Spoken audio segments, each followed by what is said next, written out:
आहिस्ते आहिस्ते चलो।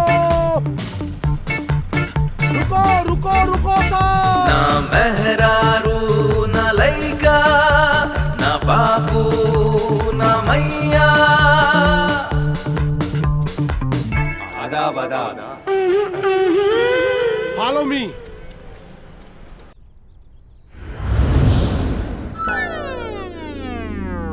तू के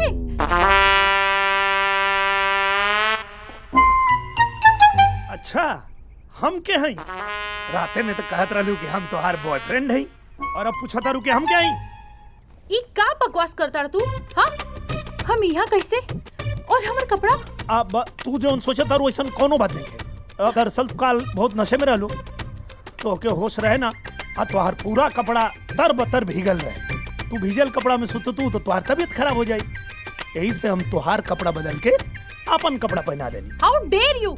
तोहर हिम्मत कैसे भइल हमर बदन के छुए के? एक मिनट, हम खाली कपड़ा बदलने बानी, हम तो के छूले नहीं की। बहुत अच्छा से जाना तानी तहरा जैसन मर्द के मन सा। कपड़ा बदले के चक्कर में फ्री में सिनेमा देखेला ना? हाँ, ए, गलत सोचा तारू।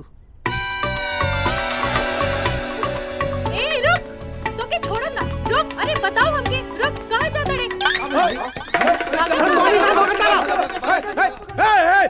एक मिनट देख बाड़े रे। हम ई अपना आपके गैरेज के मालिक कहता। हाँ? यूं सही है। लेकिन ये मालिक हा तो हम के बानी? एकरा से पूछा। ओकरा से तो बाद में पूछब, पहले तू बतावा तू के बाड़ू। हम तोहर बहिन हई। अच्छा, आहा सालू। हाँ, तू बताओ के बाड़े?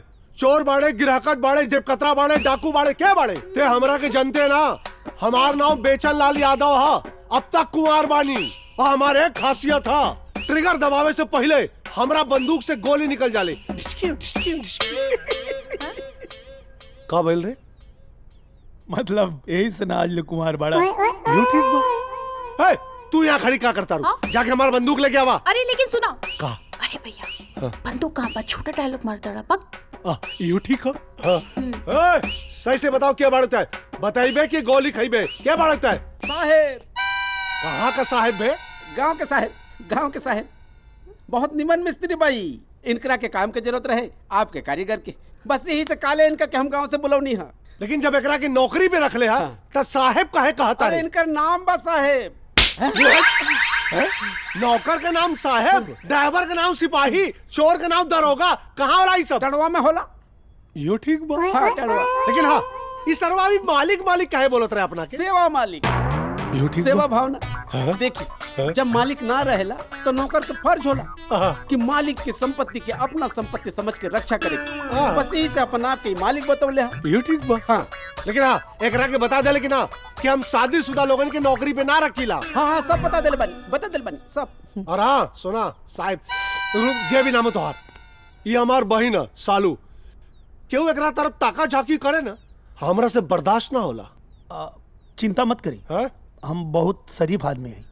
हम तो लड़की के कपड़ा भी चेंज करवा देली तब वो कुछ ना देखेला। सालू ऐसा कैसे हो सकेला? बिना देखले लड़की का कपड़ा कैसे बदलल जा सकेला? बतावा बतावा। यू जाने जब बदलले होके और वो जाने जब बदलवाइले होके, हम का जानी? हमसे मत पूछा। हाँ। यू ठीक बा।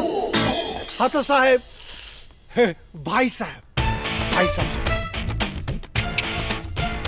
ऐसा कैसे हो सकेला कि क्यों लड़की के देखबो ना करे और कपड़ा भी बदलवा दे? भाई हम के सिखा दो। तू लड़की बड़ा ना तब कैसे सिखा दी? तो क्या सिखाई? तोरा के ई सिखा सकेला।